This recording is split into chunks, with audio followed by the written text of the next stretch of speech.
안녕하세요. 하늘빛 야담에 찾아주셔서 감사드립니다. 좋아요와 구독 부탁드려요. 감사합니다. 나이가 들면서 문득 찾아오는 혹시 두려움과 공허함으로만 느끼고 계신가요? 기회로 삼는 철학자들의 지혜를 소개합니다. 여러분, 혹시 텅 빈 집으로 돌아와 현관문을 열 때 훅 끼쳐오는 서늘한 공기에 마음 한구석이 시려온 적 없으신가요? 왁자지껄했던 자녀들이 모두 떠나고 평생을 바친 일터에서 물러나고 어제까지도 당연했던 관계들이 하나둘 희미해질 때 우리는 문득 외로움이라는 낯선 손님과 마주하게 됩니다. 이 감정은 마치 짙은 안개와 같아서 한번 우리를 감싸기 시작하면 세상의 모든 빛을 차단하고 우리를 고립시키는 것만 같습니다. 하지만 여러분, 이 외로움이라는 감정은 나이가 들었다는 증거가 아니라 오히려 내면을 깊이 들여다볼 시간이 왔다는 신호일지도 모릅니다. 수천 년의 지혜를 쌓아온 철학자들은 외로움을 극복의 대상이 아니라 이해하고 다루어야 할 삶의 한 부분으로 보았습니다. 오늘은 그들의 지혜를 빌려 나이 들어 찾아오는 외로움의 파도를 담담히 건너는 4가지 방법을 이야기해 보려 합니다. 첫째, 외부의 인정이 아닌 내면의 성체를 쌓는 일입니다. 둘째, 과거의 후회와 미래의 불안에서 벗어나 지금 이 순간에 뿌리 내리는 법입니다. 셋째, 관계의 양이 아닌 질을 가꾸는 태도입니다. 넷째, 고독을 고립이 아닌 자유로 여기는 관점의 전환입니다. 얼마 전 오랜만에 열린 동창회에 나갔던 한 분의 이야기를 들었습니다. 그는 한껏 기대에 부풀어 그 자리에 나갔지만 대화는 온통 자식들의 성공과 재산 이야기가 전부였다고 합니다. 그 대화의 소용돌이 속에서 그는 마치 투명 인간이 된 듯한 기분을 느꼈고 집으로 돌아오는 내내 군중 속에서 느낀 그 지독한 고독감에 몸서리를 쳤다고 합니다. 오늘 우리의 이야기는 바로 이 지점에서 시작합니다. 첫 번째 원칙은 외부의 인정이 아닌 내면의 성체를 쌓는 일입니다. 우리는 평생을 타인의 시선 속에서 살아갑니다. 어릴 때는 부모님의 기대를, 젊어서는 사회의 기준을, 나이가 들어서는 자식들의 성공을 통해 자신의 가치를 확인받으려 애씁니다. 다른 사람의 전화 한 통, 사소한 칭찬 한마디에 하루의 기분이 좌우되고 반대로 무심한 말 한마디나 끊어진 연락에 내 존재가 통째로 부정당하는 듯한 깊은 상실감에 빠지기도 합니다. 특히 노년의 외로움은 바로 이 지점에서 시작되는 경우가 많습니다. 나를 증명해주던 사회적 역할이 사라지고 나를 필요로 하던 사람들이 각자의 삶을 찾아 떠나갈 때 우리는 마치 텅 빈 무대 위에 홀로 남겨진 배우처럼 느껴집니다.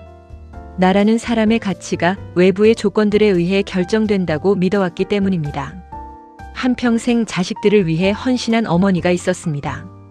그녀의 아침은 자식들의 아침밥을 차리는 것으로 시작되었고 그녀의 밤은 자식들이 무사히 돌아오는 것을 확인하고서야 끝이 났습니다.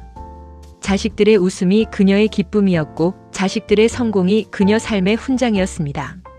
하지만 세월이 흘러 자식들이 모두 결혼에 분가하고 나자 그녀의 세상은 소리를 잃어버렸습니다. 아침에 일어나도 밥을 차려줄 사람이 없고 밤이 되어도 기다릴 사람이 없었습니다. 가끔 걸려오는 자식들의 전화는 늘 바쁜 용건뿐이었고 그녀의 안부를 묻는 목소리는 짧고 서둘렀습니다. 어느 날 오후 그녀는 무심코 텔레비전을 보다가 문득 깨달았습니다. 자신이 마지막으로 온전히 자신을 위해 무언가를 했던 것이 언제였는지 기억나지 않는다는 사실을 말입니다. 그 순간 밀물처럼 밀려오는 공허함과 외로움은 그녀를 속수무책으로 만들었습니다. 나는 이제 아무짝에도 쓸모없는 사람이구나. 이 생각이 그녀를 며칠 밤낮으로 괴롭혔습니다. 자식들의 세상에서 그녀의 역할이 사라지자 그녀 자신의 세상까지 함께 무너져 내린 것입니다. 로마의 철학자 황제였던 마르쿠스 아우렐리우스는 이렇게 말했습니다. 내 내면으로 파고들어라. 그곳에 평온의 샘이 있으니 파고들수록 끊임없이 솟아날 것이다. 그가 말한 내면이 바로 우리가 쌓아야 할 성체입니다. 외부의 어떤 공격이나 변화에도 흔들리지 않는 오직 나 자신만이 주인이 될 수 있는 견고한 마음의 요새 말입니다. 이 성체는 다른 사람이 지어줄 수 없습니다. 오직 스스로의 힘으로 벽돌을 하나하나 쌓아 올려야 합니다. 우리가 느끼는 외로움의 근원을 가만히 들여다보면 그것은 사람이 없어서가 아니라 내 마음을 기댈 단단한 기둥이 없기 때문입니다. 다른 사람의 인정과 관심이라는 외부의 비계의 의지에 위태롭게 서 있었기에 그 비계가 사라지자 속절없이 흔들리는 것입니다. 내면의 성체를 쌓는다는 것은 나의 가치를 타인의 평가가 아닌 나 자신의 기준 위에 세우는 연습입니다. 다른 사람이 나를 어떻게 생각하는지가 아니라 내가 나 자신을 어떻게 생각하는지가 더 중요해지는 삶의 태도입니다. 자식들이 전화를 자주 하지 않는다고 해서 내 존재 가치가 사라지는 것이 아닙니다.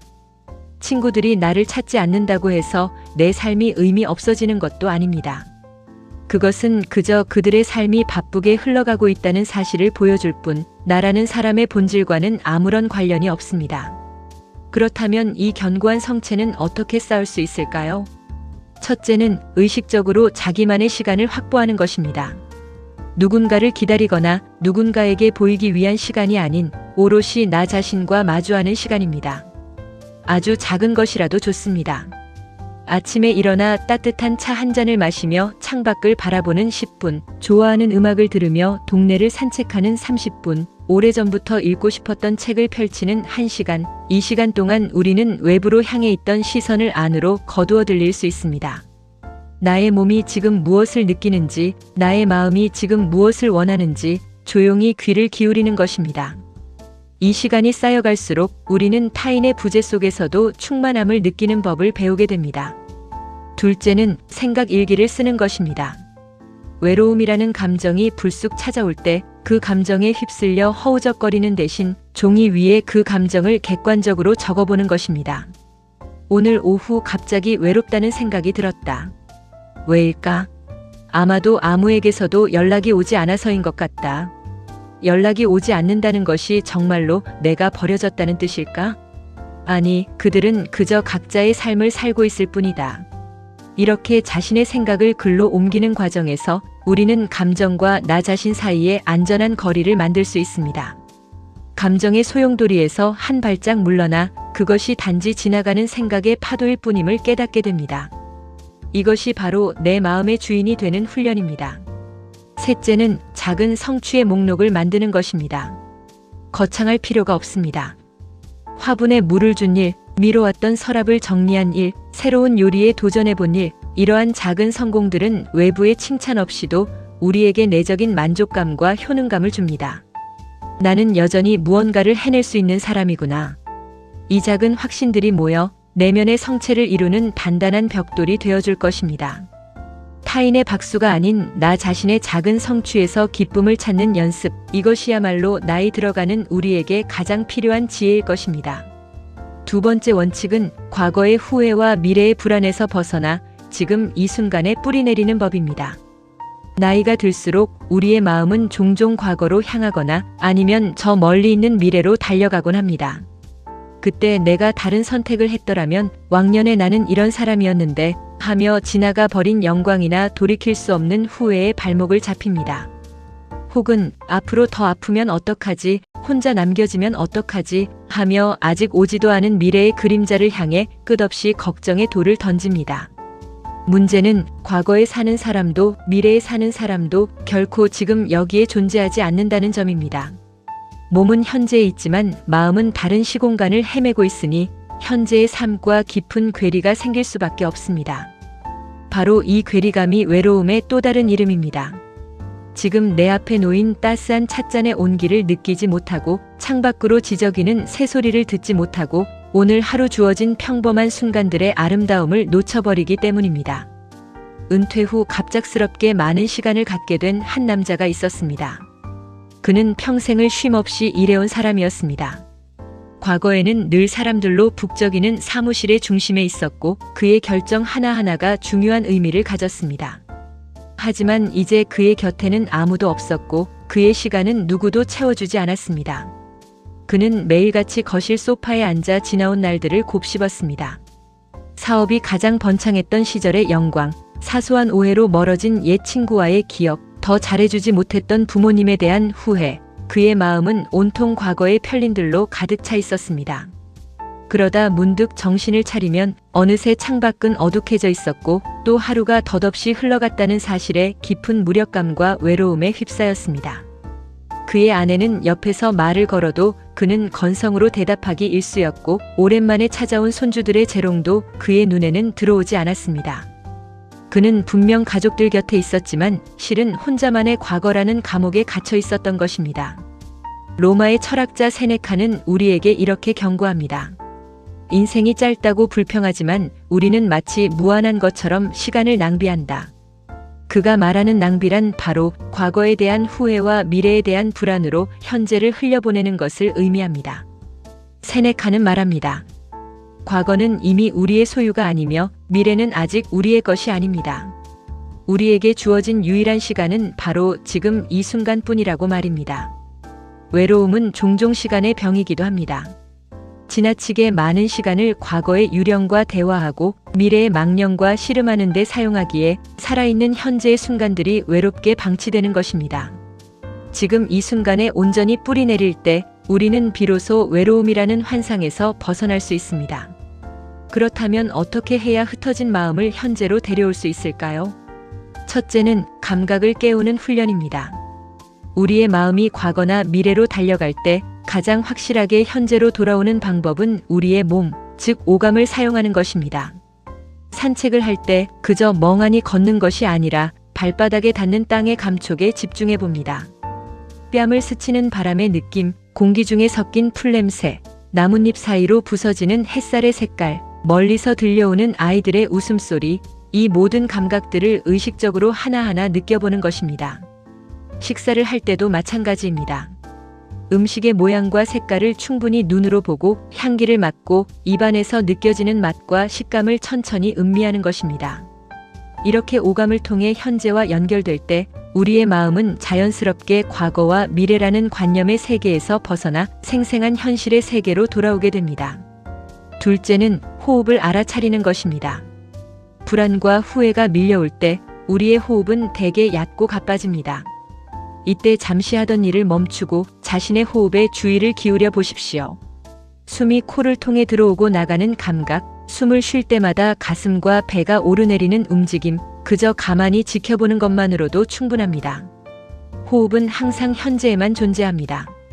우리는 어제의 숨을 쉴 수도 없고 내일의 숨을 미리 쉴 수도 없습니다. 따라서 호흡에 집중하는 것은 우리의 의식을 지금 이 순간으로 데려오는 가장 강력하고 간단한 닭과 같습니다. 몇 번의 깊은 호흡만으로도 우리는 마음의 폭풍을 잠재우고 고요한 중심으로 돌아올 수 있습니다. 셋째는 오늘의 감사를 찾는 것입니다. 하루를 마무리하는 저녁 시간, 잠자리에 들기 전에 오늘 하루 동안 감사했던 작은 일 3가지만 떠올려 보는 것입니다. 오늘 아침 마셨던 커피가 참 향기로웠다. 오랜만에 친구와 통화해서 반가웠다. 저녁 노을이 유난히 아름다웠다. 감사는 우리의 시선을 가지지 못한 것에서 가지고 있는 것으로, 지나간 것에서 지금 주어진 것으로 옮겨줍니다. 감사하는 마음은 현재를 긍정하는 가장 적극적인 행위이며 외로움이 비집고 들어올 틈을 주지 않는 단단한 마음의 습관이 되어줄 것입니다. 과거의 앨범을 덮고 미래의 달력을 잠시 잊으십시오. 여러분에게 주어진 가장 큰 선물은 바로 오늘이라는 이름의 지금 이 순간입니다. 세 번째 원칙은 관계의 양이 아닌 질을 가꾸는 태도입니다. 많은 사람들이 외로움을 피하기 위해 더 많은 사람을 만나려고 애씁니다. 각종 동호회나 모임에 부지런히 얼굴을 비추고 경조사를 꼬박꼬박 챙기며 휴대전화 속 연락처 개수를 자신의 인맥 지수처럼 여깁니다. 하지만 수많은 사람들에게 둘러싸여 웃고 떠드는 그 순간에도 문득 가슴 한구석이 텅 빈 듯한 공허함을 느끼는 이유는 무엇일까요? 집으로 돌아오는 길, 그 시끌벅적함이 사라진 뒤에 더 큰 외로움이 파도처럼 밀려오는 이유는 또 무엇일까요? 그것은 우리가 관계의 본질을 오해하고 있기 때문입니다. 외로움은 사람의 수가 부족해서 생기는 감정이 아닙니다. 오히려 깊이 있는 연결의 부재에서 비롯되는 마음의 상태입니다. 수백 명의 피상적인 지인보다 마음의 속살을 가감없이 드러내고 깊은 공감을 나눌 수 있는 단 한 명의 친구가 우리의 영혼을 훨씬 더 풍요롭게 만듭니다. 한 여성분이 있었습니다. 그녀는 지역 커뮤니티에서 소위 마당발로 통했습니다. 그녀가 가는 곳마다 그녀를 아는 척하는 사람들로 넘쳐났고 그녀의 주말은 늘 이런저런 모임과 약속으로 가득 차 있었습니다. 그녀는 자신이 외로울 틈이 없는 사람이라고 굳게 믿었습니다. 하지만 어느 날 밤 몸이 심하게 아파 응급실에 가야 할 일이 생겼습니다. 한밤중에 덜컥 겁이 난 그녀는 휴대전화 연락처를 열었습니다. 수백 개의 이름이 화면을 가득 채우고 있었지만 이 늦은 시간에 부담 없이 전화에 도움을 청할 사람이 단 한 명도 떠오르지 않았습니다. 모두들 그녀의 밝고 활기찬 모습만을 알고 있었기에 자신의 약하고 아픈 모습을 선뜻 보여줄 용기가 나지 않았던 것입니다. 그 순간 그녀는 깨달았습니다. 자신이 그동안 쌓아온 것은 진정한 관계가 아니라 얇은 명함 종이처럼 얄팍한 연결망에 불과했다는 사실을 말입니다. 수많은 사람들의 목록 앞에서 그녀는 생전 처음으로 뼈저린 고독을 느꼈습니다. 독일의 철학자 쇼펜하우어는 인간관계에 대해 다소 냉소적이면서도 날카로운 통찰을 남겼습니다. 그는 고슴도치 우화를 통해 인간관계의 딜레마를 설명했습니다. 추운 겨울날 고슴도치들은 서로의 온기로 추위를 이기기 위해 가까이 다가섭니다. 하지만 너무 가까워지면 서로의 가시에 찔려 아픔을 느끼고 다시 멀어집니다. 그들은 아픔을 피하기 위해 거리를 두지만 이내 추위를 견디지 못하고 다시 가까워지기를 반복합니다. 결국 고슴도치들은 서로에게 상처를 주지 않으면서도 온기를 나눌 수 있는 최적의 거리를 찾아낸다고 합니다. 쇼펜하우어는 이 우화를 통해 인간 역시 타인과의 관계에서 끊임없이 상처받고 외로워하는 존재라고 말합니다. 그는 무분별하게 많은 사람과 어울리려는 시도는 결국 더 큰 실망과 고통으로 이어질 뿐이라고 경고했습니다. 대신 그는 소수의 사람과 깊이 있고 진실한 관계를 맺거나 혹은 고독 속에서 자기 자신과 친구가 되는 편이 훨씬 현명하다고 조언합니다. 관계의 양에 집착하는 것은 마치 갈증을 해소하기 위해 바닷물을 마시는 것과 같습니다. 마시면 마실수록 갈증은 더욱 심해지고 결국에는 탈수 상태에 이르게 됩니다. 피상적인 만남들은 우리의 시간과 에너지를 소모시킬 뿐 영혼의 허기를 채워주지는 못합니다. 우리가 진정으로 추구해야 할 것은 연락처의 개수가 아니라 내 삶의 이야기를 진심으로 들어주고 나의 아픔에 함께 눈물 흘려주며 나의 기쁨을 자기 일처럼 축하해줄 수 있는 그런 깊이 있는 관계입니다. 그렇다면 우리는 어떻게 해야 양보다 질에 집중하는 관계를 맺을 수 있을까요? 첫째는 만남의 목적을 재설정하는 것입니다. 의무감이나 심심함을 달래기 위해 나갔던 모임이 있다면 과감하게 정리할 필요가 있습니다. 그리고 앞으로의 만남은 새로운 사람을 사귀겠다는 목적보다는 기존의 관계를 더 깊게 만들겠다는 목적으로 접근하는 것입니다. 모든 사람에게 좋은 사람이 되려는 노력을 멈추고 나에게 정말 소중한 몇 사람에게 더 많은 시간과 마음을 투자하는 것입니다. 이는 이기적인 것이 아니라 한정된 우리의 에너지를 현명하게 사용하는 지혜입니다. 둘째는 깊이 듣는 연습을 하는 것입니다. 진정한 관계는 말을 많이 하는 것에서 시작되지 않습니다.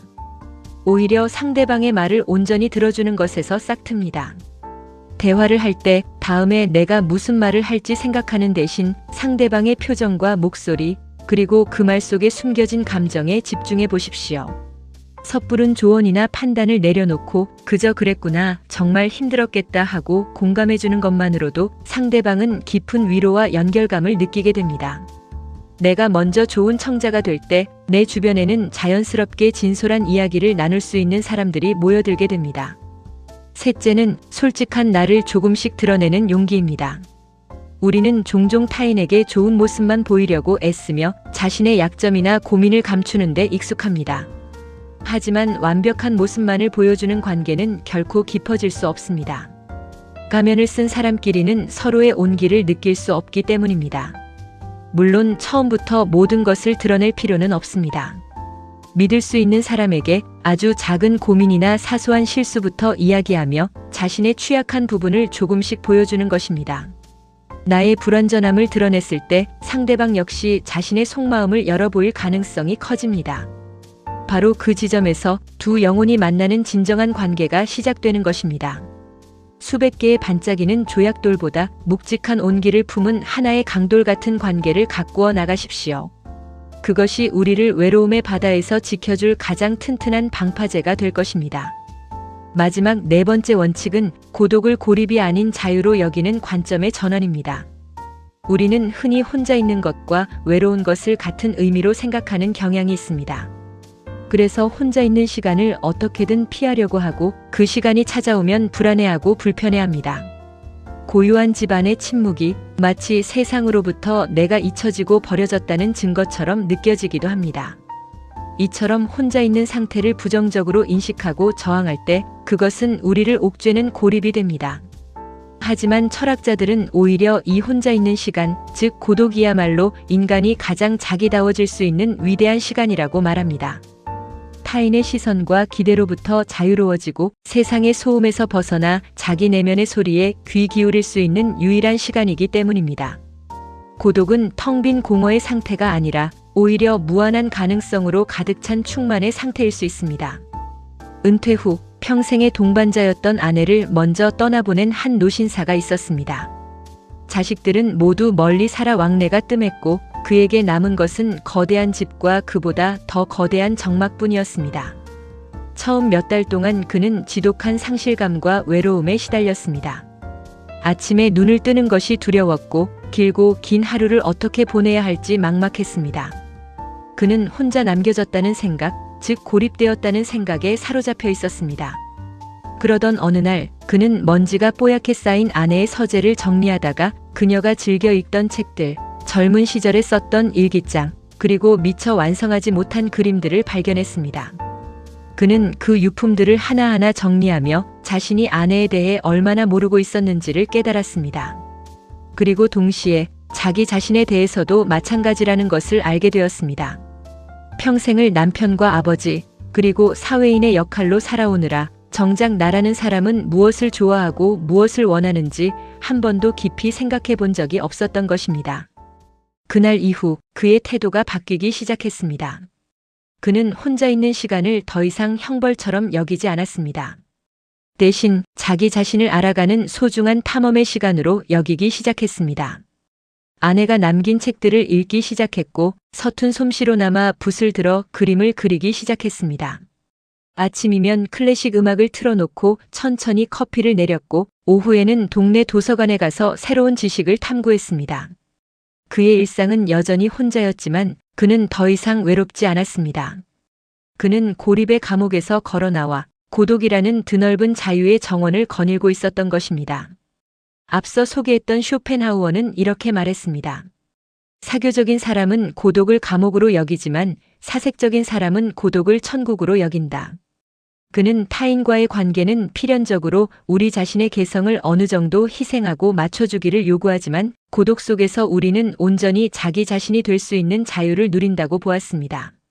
세상의 기준이나 타인의 평가에 신경 쓸 필요 없이 자신이 진정으로 원하는 것에 몰두할 수 있는 시간, 이것이 바로 고독이 우리에게 주는 가장 큰 선물입니다. 고독을 즐길 줄 아는 능력은 마치 근육과 같아서 훈련을 통해 키울 수 있습니다. 처음에는 어색하고 힘들지 모르지만 의식적인 노력을 통해 우리는 혼자 있는 시간을 두려움이 아닌 기쁨으로 채울 수 있습니다. 그렇다면 고독과 친해지는 방법은 무엇일까요? 첫째는 고독의 공간을 만드는 것입니다. 집안에 아주 작은 공간이라도 좋습니다. 편안한 의자 하나, 작은 탁자 하나를 두고 그곳을 오롯이 자신과 만나는 공간으로 정하는 것입니다. 그곳에서는 텔레비전을 켜거나 스마트폰을 보지 않고 그저 조용히 앉아 책을 읽거나 명상을 하거나 창밖을 바라보며 사색에 잠기는 시간을 갖는 것입니다. 이런 물리적인 공간은 우리가 고독을 일상의 한 부분으로 자연스럽게 받아들이도록 도와줍니다. 둘째는 목적이 있는 혼자만의 활동을 시작하는 것입니다. 막연히 혼자 시간을 보내는 것이 어렵다면 구체적인 목표를 가진 활동을 시작하는 것이 좋습니다. 예를 들어 외국어를 배우거나 악기를 연주하거나 목공예나 뜨개질 같은 수공예를 배우는 것입니다. 이러한 활동들은 우리의 정신을 집중시키고 시간이 흘러가는 것을 잊게 만들며 결과물을 통해 성취감을 안겨줍니다. 무언가에 깊이 몰두하는 과정에서 우리는 외로움을 느낄 틈이 없으며 오히려 혼자만의 시간이 더 많이 주어지기를 바라게 될지도 모릅니다. 셋째는 자연과 교감하는 시간을 갖는 것입니다. 혼자 공원을 셔츠하거나 가까운 산에 오르는 것은 고독을 즐기는 가장 좋은 방법 중 하나입니다. 자연은 우리에게 아무것도 요구하지 않으면서 묵묵히 그 자리에 존재하며 우리를 위로해 줍니다. 계절의 변화를 온몸으로 느끼고 작은 풀 한 포기, 이름 모를 새 한 마리의 생명력과 마주할 때 우리는 인간 세상의 좁은 관계망을 넘어 더 큰 세상과 연결되어 있음을 느끼게 됩니다. 이러한 경험은 나 혼자라는 생각이 사실은 얼마나 작은 관점이었는지를 깨닫게 해줍니다. 기억하십시오. 외로움은 다른 사람의 부재가 아니라 자기 자신과의 관계가 소원해졌을 때 찾아오는 신호입니다. 혼자 있는 시간을 피하지 마십시오. 오히려 그 시간을 적극적으로 환영하고 평생의 동반자인 자기 자신과 가장 친한 친구가 되는 기회로 삼으십시오. 그럴 때 우리는 비로소 누군가와 함께 있어도 좋고 혼자 있어도 충만한 진정으로 자유로운 영혼이 될 수 있을 것입니다. 오늘 우리는 나이 들어 찾아오는 외로움에 대처하는 4가지 지혜에 대해 이야기 나누었습니다. 첫째, 외부의 인정이 아닌 내면의 성체를 쌓는 일이었습니다. 타인의 시선에서 벗어나 스스로의 가치를 세우는 단단한 마음의 힘입니다. 둘째, 과거의 후회와 미래의 불안에서 벗어나 지금 이 순간에 뿌리내리는 법이었습니다. 오직 현재만이 우리가 살아갈 수 있는 유일한 시간임을 기억하는 지혜입니다. 셋째, 관계의 양이 아닌 질을 가꾸는 태도였습니다. 수많은 피상적인 만남보다 단 하나의 깊이 있는 연결이 더 소중하다는 통찰입니다. 넷째, 고독을 고립이 아닌 자유로 여기는 관점의 전환이었습니다. 혼자 있는 시간을 자기 자신과 만나는 가장 위대한 기회로 삼는 용기입니다. 이 4가지 원칙은 결국 하나의 진실을 향하고 있습니다. 외로움의 해결책은 바깥 세상의 누군가에게 있는 것이 아니라 바로 우리 자신의 내면에 있다는 것입니다. 오늘 하루 여러분은 누구를 만나셨나요? 아니, 그보다 더 중요한 질문은 여러분은 자기 자신과 얼마나 깊이 만나셨나요? 여러분의 내면에서 끊임없이 솟아나는 평온의 샘을 발견하시기를, 그리고 그 어떤 파도에도 흔들리지 않는 삶의 주인이 되시기를 바랍니다. 오늘 이야기가 여러분의 마음에 작은 울림을 주었다면 구독과 좋아요로 함께 해주세요.